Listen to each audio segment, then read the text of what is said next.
Guys, welcome back to my channel. I am Divyanshi and I hope आप सब बहुत अच्छे होंगे। I am also very good and हमेशा ऐसे ही अच्छे रहो यार।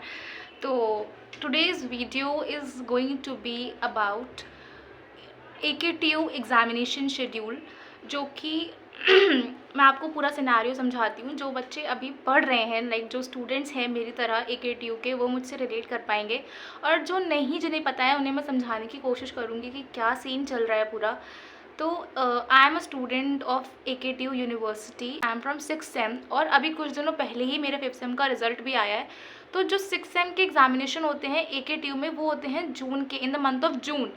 एंड उसके हिसाब से हमारे सारे सिलेबस एंड सब कुछ कवर किया जाता है, क्योंकि सबको पता है कि एग्ज़ाम जो हैं वो जून में होते हैं 6th सेम के। एंड सडनली पता नहीं कहाँ से अचानक से क्या हुआ है कि जो जून में एग्ज़ाम्स होते हैं उनको इन्होंने शिफ्ट कर दिया है मई में।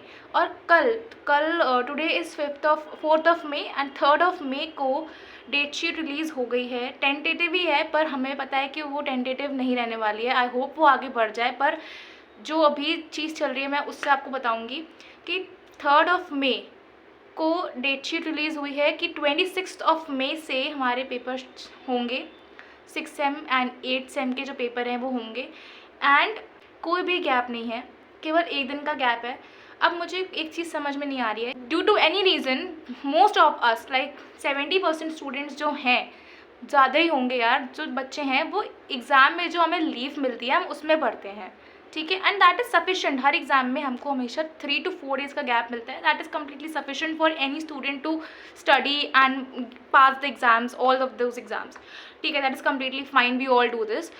बट प्रॉब्लम ये है कि कॉलेजेस में सारी यूनिट्स नहीं हो रही हैं। हर एक सब्जेक्ट में 5 यूनिट्स होती हैं, और अभी मेरे हिसाब से सबके ही कॉलेजेस में 3rd यूनिट स्टार्ट होने वाली है, या फिर 2nd कंप्लीट हो गई है, या 3rd मिड चल रही है, what ever is that. Syllabus complete नहीं हुआ है, सिलेबस कंप्लीट नहीं हुआ है। उसके बाद कॉलेज में क्या होता है कि 2 क्लास टेस्ट होते हैं, CT1 एंड CT2। एक PUT होता है, जो होता है प्री यूनिवर्सिटी टेस्ट, जो यूनिवर्सिटी के पहले होते हैं। तो जो CTs होते हैं वो 20 मार्क्स के होते हैं, और जो PUT होते हैं दैट इज़ ऑफ 70 मार्क्स। इन तीनों एग्जाम के बेसिस पे आपके इंटरनल मार्क्स जो होते हैं वो भेजे जाते हैं यूनिवर्सिटी को, ओके। और इंटरनल्स एंड एक्सटर्नल मिला के आपकी जो CGP होती है वो बनती है, ठीक है। टोटल 6 सब्जेक्ट्स हैं AKTU फॉर 6th सेम, और उनमें सिलेबस नहीं हुआ है कंप्लीट, बच्चों के पास नोट्स नहीं है, कुछ नहीं है। और जो CT1 में बिकॉज ऑफ लो अटेंडेंस, जो बच्चे CT1 में नहीं बैठ पाते हैं, लाइक जो डिटेन होते हैं, तो they sit in exam CT2, तो ताकि उनका CT2 एंड PUT के बेसिस पे उनको मार्क्स दिए जा सकें, ओके। तो अब क्योंकि जो यूनिवर्सिटी एग्ज़ाम्स हैं वो इतनी जल्दी ड्रॉप हो गए, ड्रॉप ऑफ, और डेट शीट भी हमको मिल रही है, लाइक 1 महीने पहले मिलती है डेट शीट हमेशा, और अभी डेट शीट 26 से पेपर है, and we are getting date sheet on 3rd। तो this is making no sense according to me, like it is very much of pressure and burden on students. But अभी मुझे ये समझ नहीं आ रहा है कि जो बच्चे CT1 में नहीं बैठ पाए थे कॉलेज के एग्ज़ाम में, क्लास टेस्ट में, वो CT2 देंगे। PUT कैंसिल कर दिया इन्होंने, क्योंकि 26 से ऑफकोर्स जब यूनिवर्सिटी एग्ज़ाम है, 8th 9th और 10th को, मैं अपने कॉलेज की बात कर रही हूँ, 8th 9th and 10th of May को उन्होंने CT2 रखे हैं। तो when will they conduct PUT का टाइम ही नहीं है, तो PUT तो कैंसिल हो गए हैं पूरी तरीके से। तो इंटरनल इवैल्यूएशन कैसे मिलेगा बच्चों को, मुझे ये समझ में नहीं आ रहा है।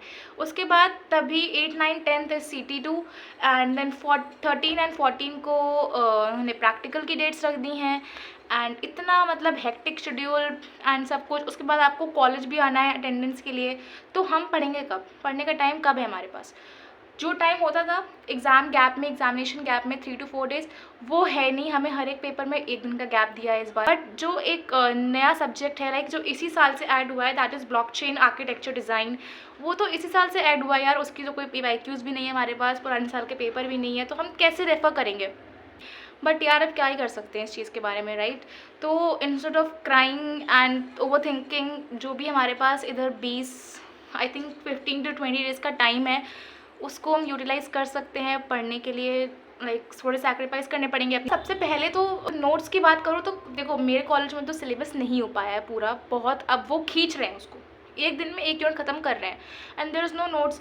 तो मैं आपको रिकमेंड करूँगी, लाइक यूट्यूब पे एक चैनल है दैट इज़ मल्टी एटम्स। तो वो क्या करते हैं कि वो उसी नोट्स से आपको पढ़ाते हैं। चैनल पे, and they provide that notes also for 20 rupees per unit. मतलब एक यूनिट का they ask you for 20 rupees and they will give you handwritten notes. और अगर आप पाँचों एक साथ बाय करते हो तो शायद that is for 90 rupees for all the 5 units of one subject. तो मैंने ना उनसे सॉफ्टवेयर इंजीनियरिंग एसई के नोट्स लिए थे यूनिट 1 के, and that were pretty good notes. क्योंकि एकेडमी में क्या है कि आप अगर केवल आंसर लिखोगे, सही भी होगा ना टू द पॉइंट, और अगर उसमें पेज कम है तो they will not give you marks, they want pages और लेंदी चाहिए।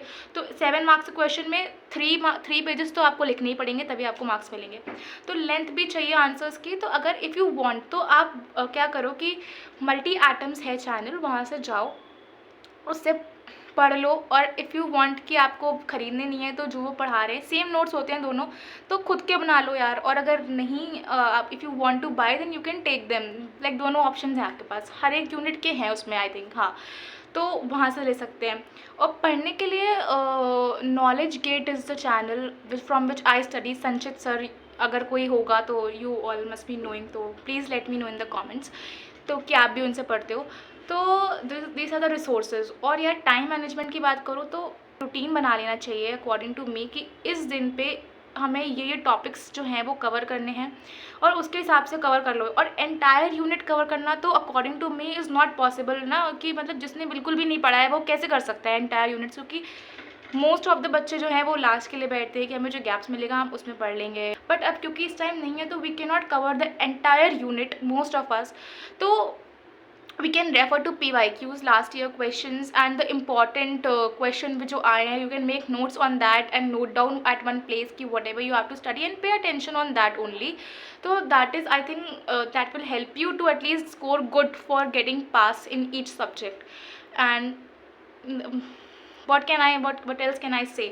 तो this is my advice to all of you and to myself also, कि भाई पैनिक नहीं करना है, जो भी टाइम है उसको यूटिलाइज़ कर लो। यूनिवर्सिटी को थोड़ा तो सोचना चाहिए था यार इस चीज़ के बारे में, कि मतलब कैसे होगा कि 1 महीने पहले आप डेट शीट दे दो या कोई भी इन्फॉर्मेशन दे दो, ऑफिशियल सर्कुलर, तो स्टूडेंट्स जो है वो प्रिपेयर हो जाएंगे एटलीस्ट ना, कि ऐसा होने वाला है। तो एक मेंटल प्रिपरेशन जो होता है दैट इज़ वेरी इंपॉर्टेंट। तो हम उस हिसाब से प्रिपेयर होते, और कॉलेजेस में भी उस हिसाब से सिलेबस कवर हो जाता है। ये थी सारी यैपिंग, और बस पानी पियो, स्टे हाइड्रेटेड, जो भी कुछ है अब यही है। एंड कोई प्रॉब्लम है, कोई रिसोर्स आपको चाहिए, कुछ भी चाहिए तो आप मुझे बता सकते हो, मैं आपकी ज़रूर हेल्प करूँगी। एंड या that's it for today's video, and I hope you all like it. और अगर आपको थोड़ा सा अच्छा लगा मेरा वीडियो तो please like, subscribe and share, and I will meet you in the next one. तब तक के लिए अपना ध्यान रखो, पढ़ाई करो अच्छे से, और ओवर थिंकिंग मत करना यार।